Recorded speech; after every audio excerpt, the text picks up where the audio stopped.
이제 하나님 말씀 증거하겠습니다. 오늘 우리에게 주신 하나님의 말씀은 베드로전서 1장 1절에서부터 2절의 말씀.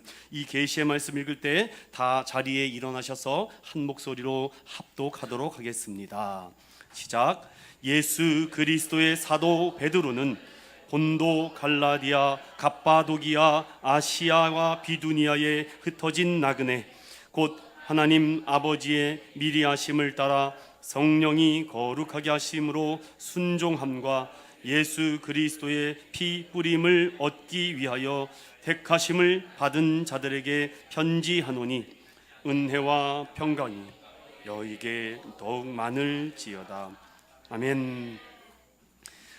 우리 사랑하는 성도들이 너무 사랑하는 우리 귀한 태국에서 우리 산티밥 삭개오 교회 삭개오 참 이 말에 대해서 저도 잘 몰랐는데 산티팝이 평화라는 의미라고 제가 배웠어요. 지금 다 태국말로 잊어먹었네요. 처음에 사와디카 봉금감 했는데 네, 기억하네요. 우리 아이들이요. 역시 고맙다 얘들아. 나를 살려줘서.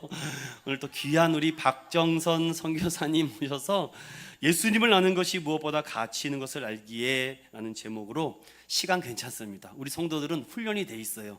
그냥 끝나고 싶을 때 끝나시면 됩니다. 우리 큰 박수와 환영의 만남으로 만나겠습니다.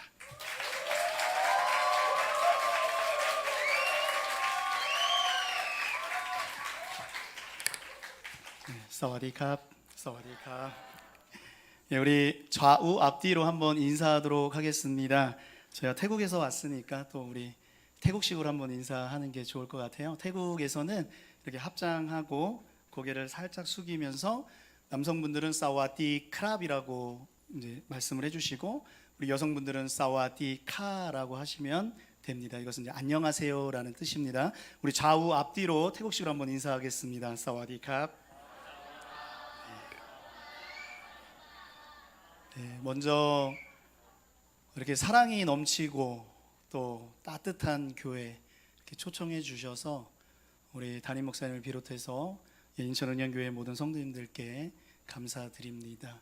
제가 이 교회 방문한 것은 이제 이번이 두 번째고 또 작년에 우리 선교팀들이 우리 태국에 오셔서 이렇게 인천은행교회 성도님들과 함께 교제를 이제 하게 되었는데요. 사역도 함께 하면서 방금 전에 이 재직 세미나 그 영상을 보면서 저 또한 은혜를 받고 감동을 받았던 것 중에 하나가 제가 이제 이번이 세 번째잖아요. 우리 교회 성도님들을 이렇게 뵙는 것이 제가 느낀 것이 맞구나라는 것을 이번에 느꼈습니다. 그것이 무엇이냐면 정말로 사랑이 넘치는 공동체고 믿음의 공동체 그리고 따뜻한 공동체구나라는 것을 느끼면서 저 또한 또 감사함으로 방금 전에 영상을 같이 보게 되었습니다. 이렇게 올 때마다 또 태국 현지에서도 이렇게 사랑으로 또 따뜻함으로 환대해 주셔서 다시 한번 감사드립니다. 먼저 예배 자리에 나오신 여러분 모두를 주님의 이름으로 축복합니다. 이 시간 예배를 통해서 하나님께서 저와 여러분들이 신령과 진정으로 예배할 때에 오직 하나님께서만 홀로 영광 받으시기를 소망합니다. 또한 우리 모두가 하나님의 은혜를 다시 한번 경험하는, 그래서 예수 그리스도를 다시 한번 이 예배를 통해 인격적으로 만나는 복된 시간이 되기를 소망합니다. 제가 2013년도 10월에 교회를 방문을 했습니다. 안식년 나올 때요. 그리고 2014년도 10월 1년을 안식년을 보내고 돌아가면서 이제 안식년 이후에 두 번째 텀에 사역에 대해서 기도하면서 계획을 세우고 이렇게 하나님 앞에 묻는 시간을 가졌습니다. 그때 하나님께서 저에게 이제 주신 말씀은 잠언 16장 9절의 말씀입니다. 제가 읽어드리겠습니다. 사람이 마음으로 자기의 길을 계획할지라도 그의 걸음을 인도하시는 이는 여호와시니라. 여기서 제가 좀 더 주목하면서 묵상을 했던 부분은 그의 걸음을 인도하시는 이는 여호와 하나님이시니라 였습니다.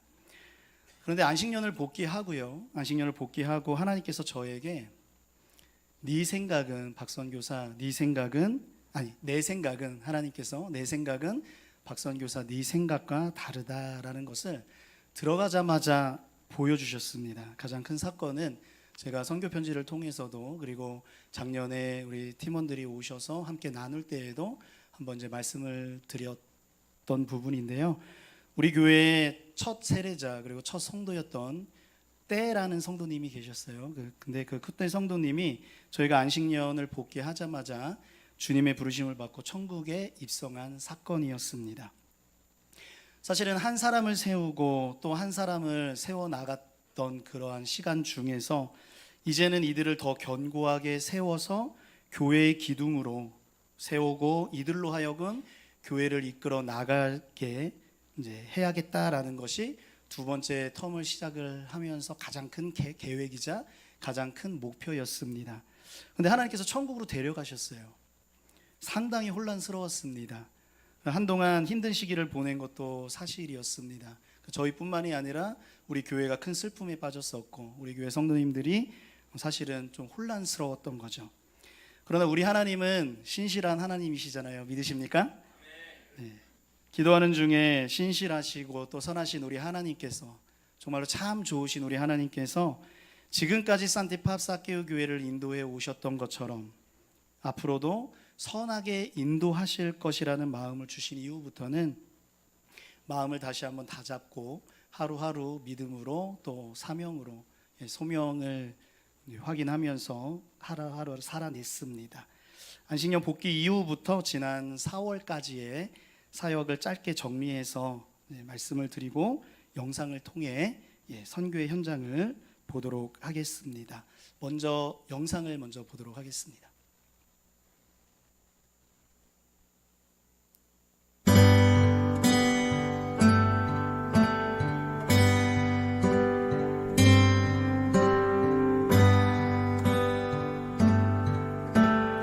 학교 전도와 또 마을의 하면서 그리고 성탄 행사를 통해서 마을 사람들과 관계를 맺고 복음을 전하는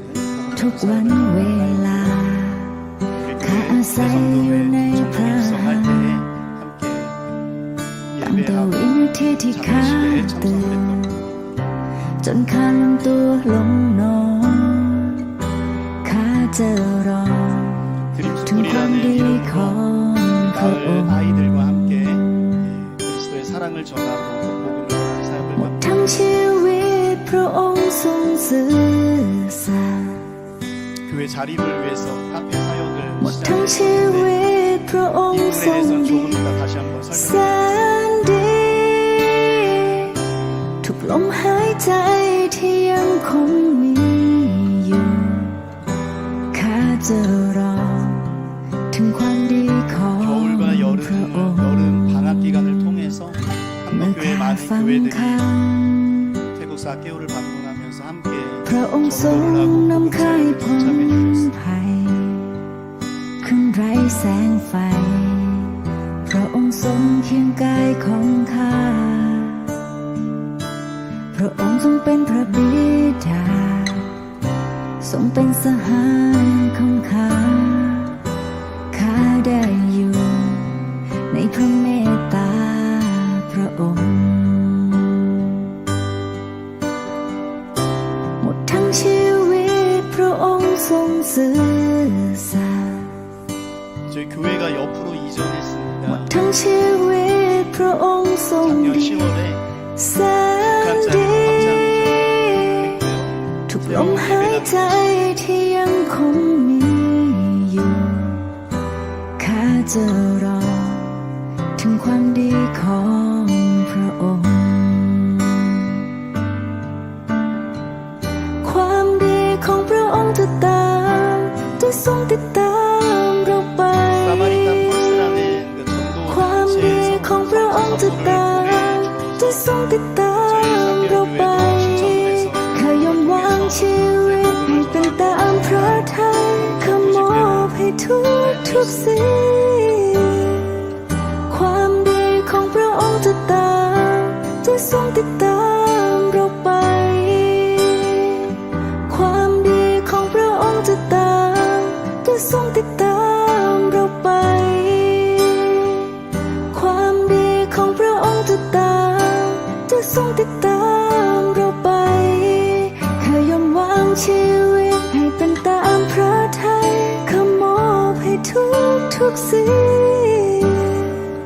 ความดีของพระองค์จะตามจะทรงติดตามเราไป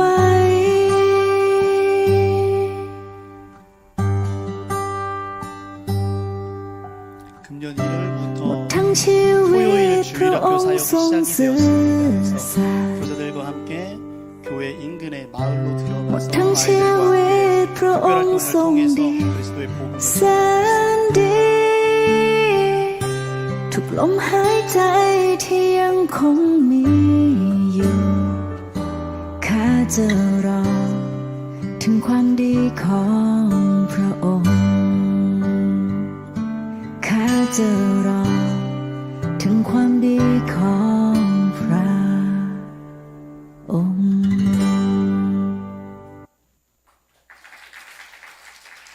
늘 함께 해주셔서 감사합니다.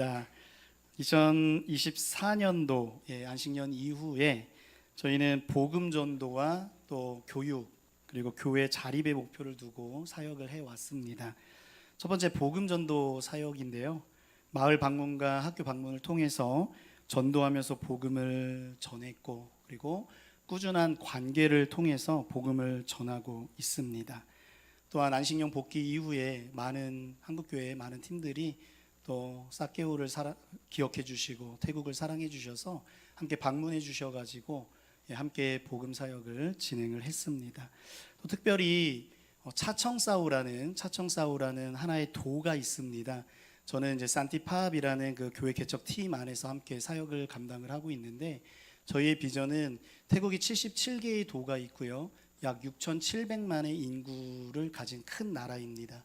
그래서 태국 77개의 도마다 그리스도의 교회를 세우고 태국 6,700만 국민에게 그리스도의 복음을 전하자라는 비전을 가지고 우리 산티팝 팀 안에서 약 30여 명의 한국인 선교사님들과 또 약 30여 명의 태국인 현지 그리스도인들 그리고 평신도 사역자들 또 목사님 소수의 목사님들과 함께 연합해서 교회를 개척하는 그러한 사역을 감당을 하고 있는데 우리 산티파 팀 안에서 전략을 77개의 도의 교회를 세우는 전략을 세운 것이 11지역으로 나눠서 한 지역마다 7개의 도를 나누었습니다. 제가 있는 지역은 동부 지역인데요. 동부 지역이 딱 7개의 도가 있어서 제가 속해 있는 지역은 8지역입니다. 8지역. 이 8지역 안에 산티팝 교회는 저희 산티팝 사케오 교회가 지금 하나밖에 없습니다. 그런데 감사하게도 차청사오라는 방콕에서 사케오로 돌아오는 그 길목에 차청사오라는 또 하나의 도가 있는데요. 그 도에 예수를 믿는 한 가정이 생겨나게 되어서 우리 현지인 목사님이 돌보다가 저희 지역 안에 있기 때문에 우리 교회가 같이 좀 케어를 해주셨으면 좋겠습니다라는 제안을 해주셔서 저희가 교회와 회의를 하고 저희 교회에서 작년부터 이렇게 돌보기 시작을 했고요. 작년에는 주중에 한 달에 한 번씩 들어가서 관계를 쌓고 또 기도해주고 하는 그러한 사역들로 이제 그 가정을 돌보았다면 올해 1월부터는 우리 교회가 이제는 그곳에서 예배를 세워야 되겠다라는 확신을 가지고 격주로 주일날 오후에 저희 예배 사케오에서 예배를 다 마치면 약 100km 떨어져 있는 곳인데요. 우리 리더들과 함께 그곳에 방문을 해서 예배하고 저녁 식사를 통해서 교제하면서 그렇게 지금 그곳에 또 다른 전도처 삼아서 그곳에 교회를 세우고자 지금 계속해서 그런 사역들을 감당을 하고 있습니다. 이 사역을 위해서 기도해 주시면 감사하겠습니다. 또 두 번째로는 교육 사역입니다. 방금 전에도 영상을 보면서 잠시 말씀드렸다시피 드림스쿨을 시행을 하면서 우리 태국 아이들의 성품 교육을 진행을 했었고 그 가운데에서 또 말씀이 전해질 수 있도록 그리스도의 복음을 전하고 또 여러 가지 특별 활동을 통해서 그리스도의 사랑을 그들에게 전하고 있었고요.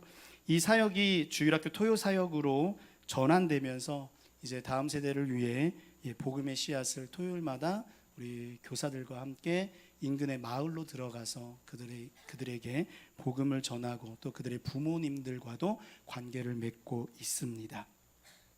우리 리더 교육을 통해서도 설교 훈련을 시키고요.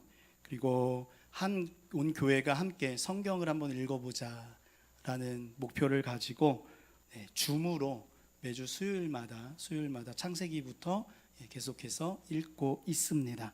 벌써 신명기를 다 마쳤습니다. 그리고 교회 자립 모델을 세워보겠다고 야심차게 준비하고, 우리 인천응연교회 단기팀들도 한번 다 맛을 보았죠. 그 산디팝 그레이스 카페의 커피요. 네, 이 산디팝 그레이스 카페는 현재 잠시 휴업 중입니다.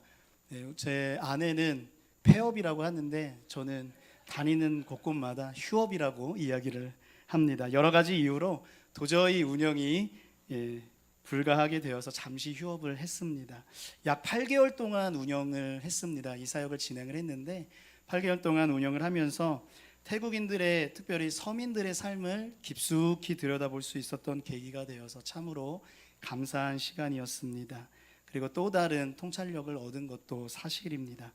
비록 지금은 잠시 쉬는 시간을 가지고 있지만 이 경험을 통해서 사케오와 같은 태국 중소도시 현지인 교회의 자립 모델이 세워질 것이라 믿습니다. 그리고 그때 산디팝 그레이스 카페의 작은 경험이 큰 밑거름이 될 줄로 믿습니다. 여러분,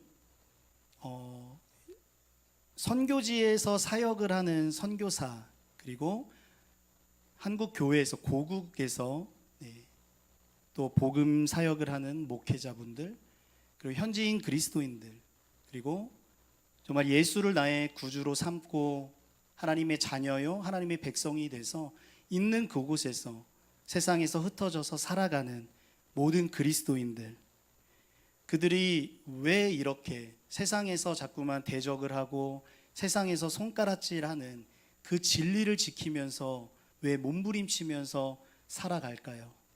혹시 생각을 해본 적이 있으십니까? 그것은 단 한 가지 이유밖에 없습니다.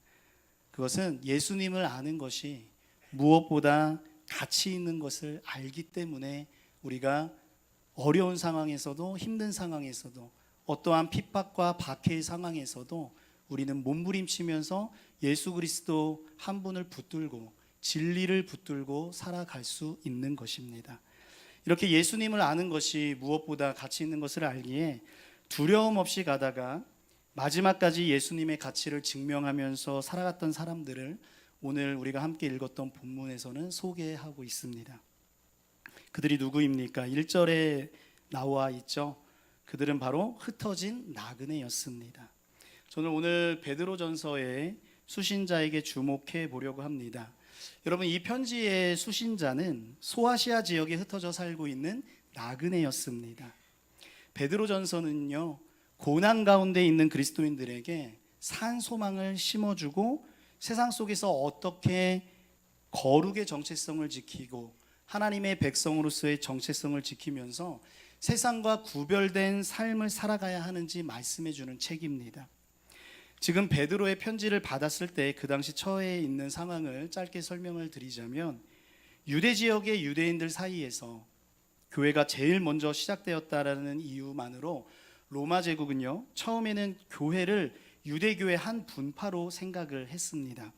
그래서 로마 제국의 온갖 이방 종교들 틈에서 유대교만 특별히 유일하게 황제에게 제물을 바치지 않아도 되는 합법적인 종교였습니다. 따라서 그리스도인들이 유대교의 한 분파로 보여지는 한 그들은 유대교의 면제와 또 유대교의 보호 속에 있을 수 있었던 것이죠.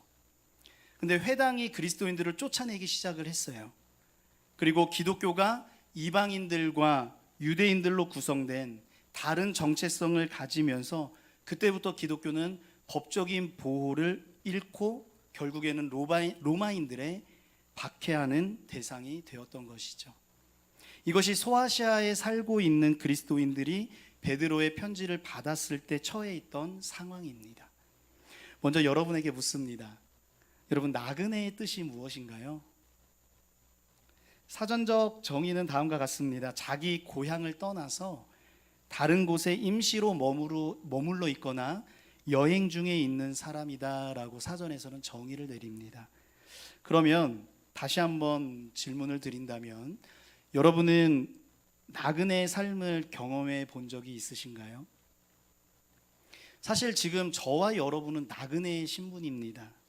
왜냐하면 우리 모두는 돌아갈 본향이 있기 때문이죠. 왜냐하면 우리 모두는 우리의 본향을 떠나서 이 세상이라는 이곳에 잠깐 임시로 머무르고 있기 때문입니다. 그런데 나그네의 삶이요, 녹록치만은 않은 것 같습니다. 많은 분들이 저희 부부에게 묻습니다. 선교사님, 선교지에서 가장 힘든 부분이 무엇인가요? 라는 질문을 많이 받아요. 아마도 사역을 염두에 두고 질문을 하는 것이 아닐까라는 생각을 해보게 됩니다. 근데 저희는 그러한 질문을 받을 때 이렇게 대답을 합니다. 어디에도 끼지 못하는 이방인의 감정을 느낄 때가 가장 힘듭니다 라고 대답을 합니다. 저희 가정이 벌써 태국에서 산지 올해로 12년째 지나가고 있는데, 그렇다면 20년을 살면 이방인의 감정이 사라질까요? 아니면 평생 30년 아니면 평생을 산다면 그 이방인의 감정이 사라질까요? 30년, 40년 평생을 산다고 하더라도 결코 사라지지는 않을 겁니다. 왜일까요? 왜냐하면 저희는 나그네이기 때문이죠. 사실 나그네의 삶이라면 이 부분은 숙명으로 받아들여야 마땅한 것입니다. 그렇죠? 특히 저 같은 경우는, 저희 선교사 같은 경우에는 이제 소명을 받아서 이제 물론 하나님께서 가라 하시니까 가셨지만 이제 자발적으로 나간 거잖아요. 그런데 순종해서 나간 거예요. 그런데 오늘 수신자인 흩어진 나그네들은 자발적인 흩어짐이었을까요? 아니면 비자발적인 흩어짐이었을까요? 이들은 비자발적인 흩어짐이었습니다. 요즘 시대는 전 세계가 거주 지역이 되어가고 있는 시대를 우리는 살고 있습니다. 무슨 말이냐 하면, 내가 마음만 먹으면 내가 가고 싶은 나라로 이민을 가서 정착해서 살 수가 있어요. 그래서 많은 사람들이 들려오는 소리가, 은퇴 후에 먼 나중에 내가 지금까지 모아왔던 그러한 자금을 가지고 경제적으로 누리면서 살고자 또 다른 곳을 향해서 조금 경제적 수준이 우리나라보단 뒤이면서도 그럼에도 살기 좋은 나라로 이민 계획을 세우고 있다라는 이야기들을 종종 듣게 됩니다. 그렇다면 이들은 자발적으로 떠나는 사람들이지 않습니까? 자기의 목표 또는 자기의 유익을 위해서 말이죠. 근데 오늘 본문에서는요, 본문에 나오는 흩어진 나그네들은 가기 싫은데도 어쩔 수 없이 자기 고향을 떠난 사람들이었습니다. 이들은 예수 그리스도를 따르는 자들이 된 유대인 그리고 이방인 모두를 포함을 합니다. 그들은 고국에서 추방되었습니다. 추방되어서 여기저기 흩어져 살아가고 있는 사람들이었어요. 즉 디아스포라라고 이야기를 하는데요, 디아스포라를 형성한 것이죠. 예수를 믿고 또 예수를 믿는 신앙생활을 한다는 이유만으로 핍박을 받고 추방당한 신세가 된 것이죠. 오늘 본문은 박해의 불길에서 상처를 입고 쫓겨난 성도들에게 소망의 근원에 대해서 말해주고 있습니다. 여러분, 우리가 세상의 관점으로, 세상의 생각으로 한번 바라보십시오. 이들이 얼마나 비참합니까? 온갖 절망할 수 있는 모든 이유를 다 가진 그러한 암울한 환경 속에 있는 사람들이었습니다. 여러분, 우리가 한번 생각을 해보기를 원합니다. 만약 여러분이 사방팔방에서 막 조여오는 엄청난 핍박과 엄청난 박해 가운데에서 신앙생활을 하고 있다라고 한번 생각을 해보십시오. 그럼에도 신앙의 길을 걸어갈 수 있다고 여러분 자신할 수 있으십니까? 세상과 타협하지 않겠다고 올곧게 이 믿음을 지키면서 살아가겠노라고 여러분 자신을 할 수 있으십니까? 우리가 마음속에 소중히 간직하고 있는 우리가 돌아가야 할 본향, 저 천국, 본향을 생각을 하면서 꿋꿋하게 믿음을 지키면서 나갈 수 있으신가요? 사실은 아무도 장담할 수 없을지도 모릅니다. 그런데 오늘 본문에 나오는 나그네들은 이 땅에 거주하나 이 세상에 거주하나 이 땅에 속하지 않은 이방인으로 살아갔던 자들이었습니다. 핍박을 당하더라도 억울함을 당하더라도 고난을 감내하면서 은혜를 보여주며 살아갔던 자들이다라고 오늘 베드로전서에서는 소개를 하고 있습니다. 여러분, 만일 나 자신이 억울함을 당한다면 바로 나 자신을 변호하고 반격하면서 받은 대로 갚아주고 싶은 그러한 유혹이 얼마나 많이 들겠어요. 이것이 인간의 죄된 본성이죠. 그러나 오늘 본문은 그런 상황에 있는 그리스도인들에게 소망의 메시지를 주고 있어요. 오늘 성경은 흩어진 나그네들에게 그들의 지금 살아가고 있는 그들의 지위, 형편, 또 신분에 대해서 정확하게 설명해 줍니다. 2절을 함께 읽어보겠습니다. 시작. 곧 하나님 아버지의 미리 아심을 따라 성령이 거룩하게 하심으로 순종함과 예수 그리스도의 피 뿌림을 얻기 위하여 택하심을 받은 자들에게 편지하노니 은혜와 평강이 너희에게 더욱 많을지어다. 아멘. 무슨 말이냐 하면 너희들이 지금 흩어진 나그네로 사는 것은 결코 우연이 아니다라는 말씀이에요. 결코 우연에 의해서 일어난 것이 아니라 너희들의 무능력 때문에, 너희들의 실패 때문이 아니다라고 말해주고 있습니다.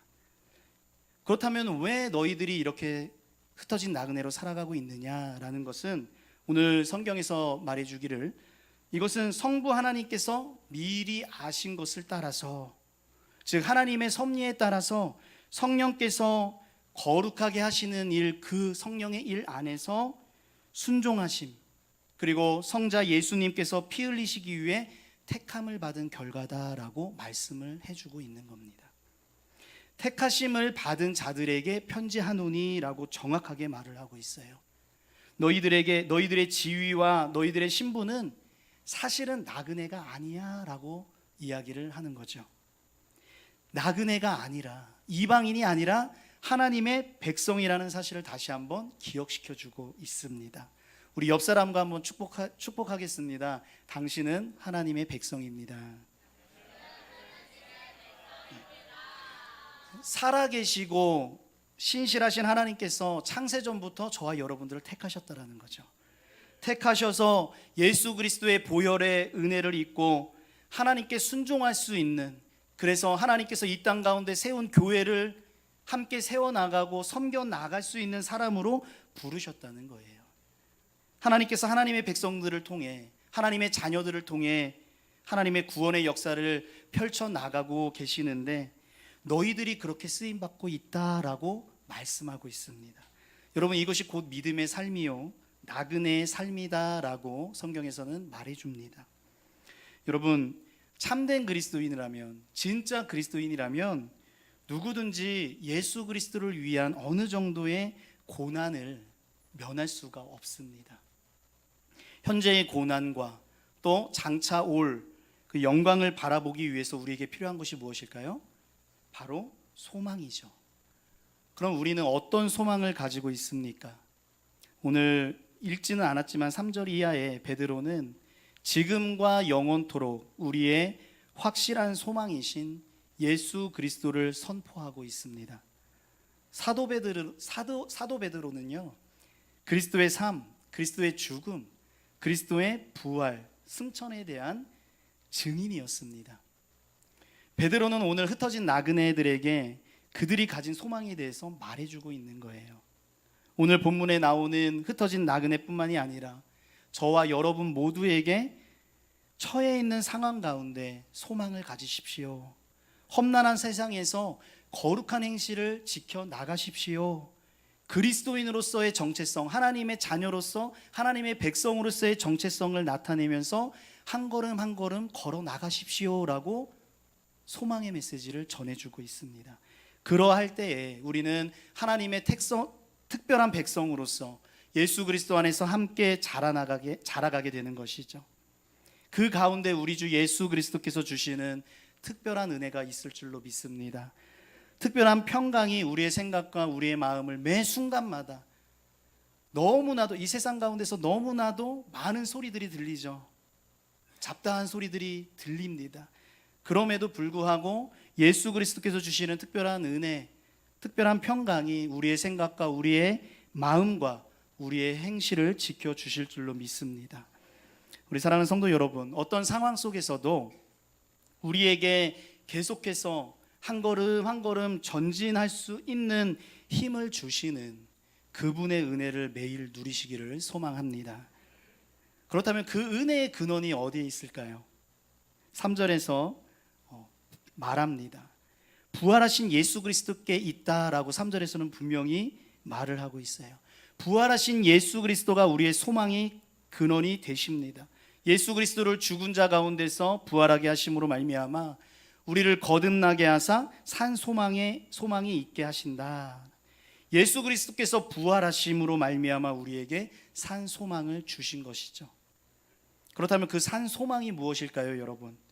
그것은 썩지 않고 더럽지 않고 쇠하지 않고 변하지 않는 유업을 있게 하신다라고 성경에서는 분명히 기록되어 있습니다. 여러분, 이 유업이 무엇입니까? 우리가 돌아가야 할 본향, 저 천국 기업입니다. 또 우리는 하나님의 능력으로 보호하심을 받는 소망을 가질 수 있습니다. 그러나 우리가 이 땅 가운데에서 신실하게 믿음 생활을 하고 믿음을 지키면서 살아간다 할지라도 우리는 여러 가지 시험을 받게 되죠. 세상이 여러분들을 가만히 놔둡니까? 아니죠. 우리 태국 성도들도 마찬가지입니다. 제가 한번 이런 말씀을 드린 적이 있을 거예요. 선교의 최전방에서 몸부림치며 살아내는 사람들은 물론 선교사도 맞지만 현지인 그리스도인들입니다. 그들은 주일날 한 자리에 모여서 함께 예배합니다. 그리고 각자의 삶으로 돌아갑니다. 삶의 현장으로 돌아갑니다. 그러면 그곳에서 믿음을 지키면서 살아갈 수 있는 신앙의 공동체가 없다라는 거예요. 자기 한 사람뿐이라는 거죠. 가족 중에서도 또 마을 공동체 안에서도 학교에서도죠. 근데 저와 여러분, 우리 이 한국교회, 고국교회에서 신앙생활을 하는 많은 성도님들도 마찬가지다라고 생각을 합니다. 그래서 선교의 최전방에 또 복음 전투 사역의 최전방에 있는 사람들은 선교사와 목회자도 마찬가지지만 삶의 현장에서 믿음을 지키면서 복음으로 살아내고자 몸부림치는 이 자리에 앉아 계신 우리 성도님 한 사람 한 사람이라는 사실을 여러분들 기억하시기를 바랍니다. 그러한 여러 가지 시험을 받게 될 겁니다. 그럼에도 불구하고 오늘 성경에서는 이렇게 말씀해요. 크게 기뻐하라. 그렇다면 우리가 이러한 상황 속에서도 기뻐할 수 있는 이유가 무엇입니까? 7절에서 말씀해 줍니다. 너희 믿음의 확실함은 불로 연단하여도 없어질 금보다 더 귀해서 예수 그리스도께서 나타내실 때에 칭찬과 영광과 존귀를 얻게 될 거다. 그리고 이 믿음의 길, 이 나그네의 길의 결국은 영혼의 구원을 받는 것이다 라고 9절에서 말씀하면서 우리에게 소망을 주고 있습니다. 여러분, 이 땅에 거주하지만 이 땅에 속하지 않은 거주민, 이 땅에 거주하지만 이 땅에 속하지 않는 이방인, 하늘나라의 시민권을 가진 하나님의 백성 모두가 가져야 할 마음가짐입니다. 이것이 흩어진 나그네의 거룩한 사명이지 않을까요? 여러분, 우리 모두는 하늘나라의 시민권자입니다. 여러분 믿으십니까? 하늘나라의 시민권을 가지고 있다는 것은 우리의 본향이 어디예요? 하늘나라라는 것이죠. 우리의 본향이 하늘나라라면 어떻게 해요? 우리 최종적으로 돌아가야 할 곳이 하늘나라라는 것이죠. 그렇다면 지금 살아가고 있는 이 세상은 무엇입니까? 잠깐 머물다 가는 곳입니다. 즉, 이 땅에 거주하지만 이 땅에 속하지 않은 나그네입니다. 여러분, 예수님께서 지상에서 사역하신 때와 또 그때 근접한 그 시대에 살고 있었던 초대교회 당시 선교가 제일 왕성하게 이루어진 사실을 여러분 알고 계십니까? 그 당시에는요, 선교 단체가 없었습니다.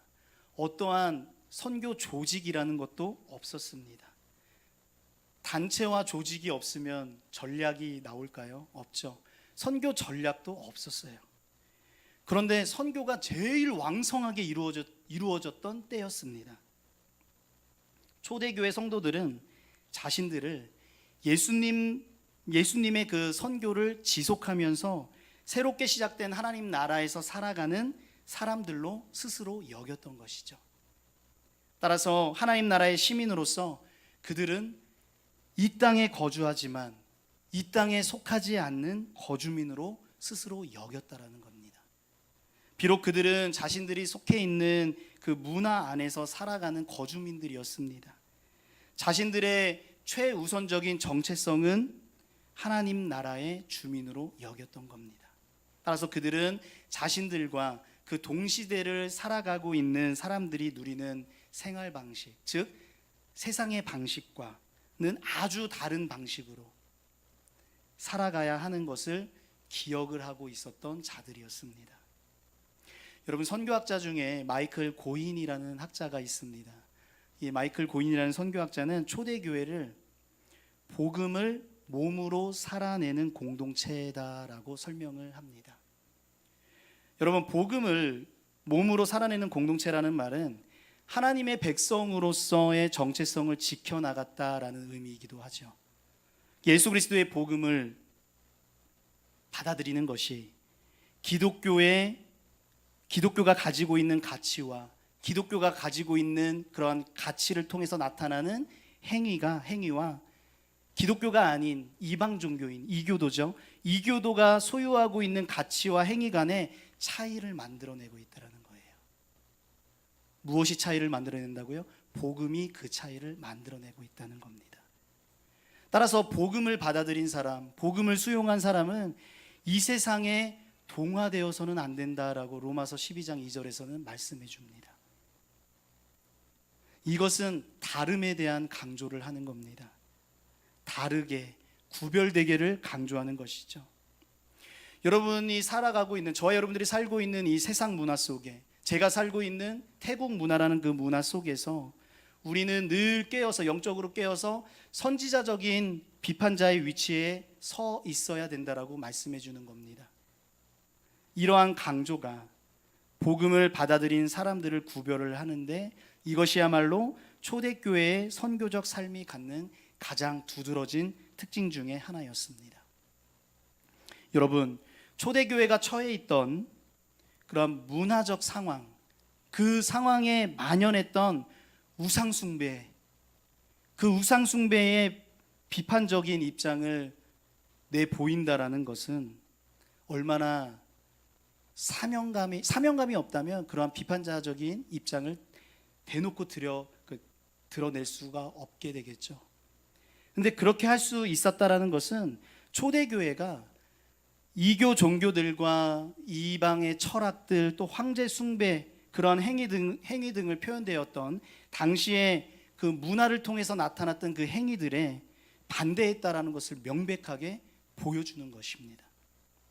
물론 우상 숭배에 대한 다양한 의견들이 있었지만 갈등을 겪었다는 것 자체가 초대교회가 속해 있던 그러한 이교적인 환경에 대해서 비판적인 견해를 밝히고 있었다는 것을 보여주는 것이죠. 사랑하는 인천은현교회 성도 여러분, 여러분 복음을 받은 자들입니까? 복음을 수용한 자들입니까? 하나님의 백성이죠. 맞죠?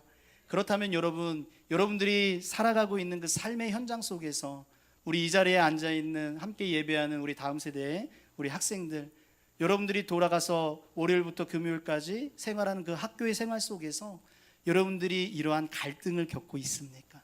갈등을 겪고 있다면 여러분들은 태국말로 깽막입니다. 잘하고 있다라는 겁니다.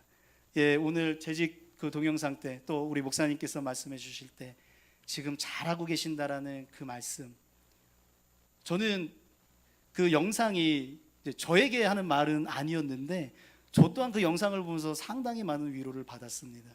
그리고 짧게 우리 목사님께서 멘트해 주신 부분에 대해서도 또 감동과 또 많은 위로를 받았습니다. 여러분, 이러한 복음 때문에 여러분들이 살아가고 있는 그런 삶의 현장 속에서 복음 때문에 갈등을 겪으시기를 소망합니다.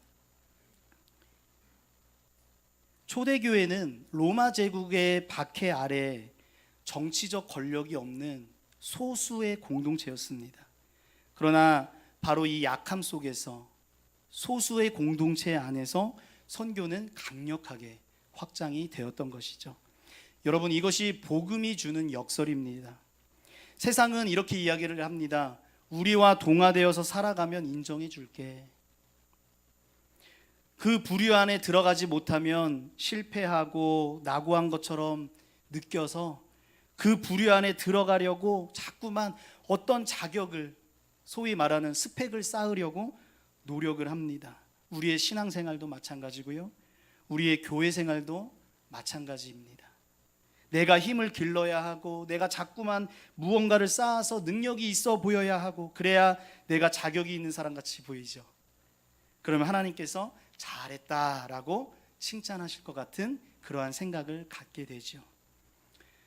근데 여러분, 저와 여러분 모두 하나님 앞에 설 수 있는 자격이 있는 사람이 누가 있겠습니까? 아무도 없습니다. 왜요? 죄투성이 인생이 아닙니까? 그럼에도 우리 주 예수 그리스도께서 십자가에서 이루신 그 의로 말미암아, 십자가에서 흘리신 그 보혈의 피로 말미암아 하나님께서 저와 여러분을 의롭다고 칭해 주신 것을 여러분 믿으시기를 바랍니다. 우리는 아무 자격도 없고 아무 능력도 없는 그런 약한, 연약한 존재에 불과할 뿐입니다. 그런데 그 약함 속에서 능력이 나타나는 것이죠. 하나님의 능력이 나타나는 겁니다. 저와 여러분들의 삶 가운데, 매일의 삶 속에 하나님의 능력이 나타나시기를 예수님의 이름으로 축원합니다. 초대교회 시절 그 약함 속에서 선교가 강력하게 확장될 수 있었던 그 원동력은 그 약함 가운데에서도, 그 어려운 상황 가운데에서도, 나그네로 살아가는 그 환경 가운데에서도 하나님 나라 백성의 정체성을 유지했던 것에 있었습니다. 로마의 가치관과 대조되는 사람으로서 비기독교인들의 그러한 강력한 호기심을 불러일으켰고, 그리스도의 가르침, 성경의 가르침과 진리의 가르침과 부합하는 삶을 통해서 예수님을 믿는 그리스도인들의 삶은 매력이 있구나라는 것을 세상에 보여주게 된 것이죠. 비록 그들은 자신들이 속한 문화 안에서, 그 세상 속에서 살아가는 거주민들이었지만 자신들의 최우선적인 정체성은 어디였습니까? 하나님 나라의 주민으로 여겼던 겁니다. 여러분, 우리도 마찬가지입니다. 우리도 이 세상에서 나그네로 살아가고 있습니다. 나그네는 이방인입니다. 이방인은 살아가는 그곳에서 현지인과 100% 동화되어 살아갈 수 없는 존재예요. 외로움을 느낄 수밖에 없는 존재입니다. 약해 보일 수밖에 없습니다. 왜요? 소수의 공동체이기 때문이죠. 왜요? 이방인이기 때문이에요. 왜 그렇게 외로움을 느낄 수밖에 없을까요? 구별된 삶을 살아가고 있기 때문입니다. 이제 말씀을 맺습니다. 오늘 본문의 수신자인 흩어진 나그네들이 그렇게 살았다는 거예요. 그들이 그렇게 살아낼 수 있었던 원동력이 어디에 있었을까요? 예수님을 아는 것이 무엇보다 가치 있는 것을 알기 때문에 그렇게 살아냈던 것입니다. 그리고 이렇게 믿음의 길, 나그네의 길을 묵묵히 걸어가는 이들에게 오늘 성경은 큰 위로를 줍니다. 이 길의 결국은, 이 길의 끝은 무엇입니까? 영혼의 구원이다. 하나님의 택하심과 예수 그리스도의 부활로 우리에게 주신 그 살아있는 소망, 산 소망이 우리로 하여금 더욱더 예수님을 아는 일에 가치를 두게 하고 하나님의 백성으로 구별된 삶을 살아가게 할 것입니다.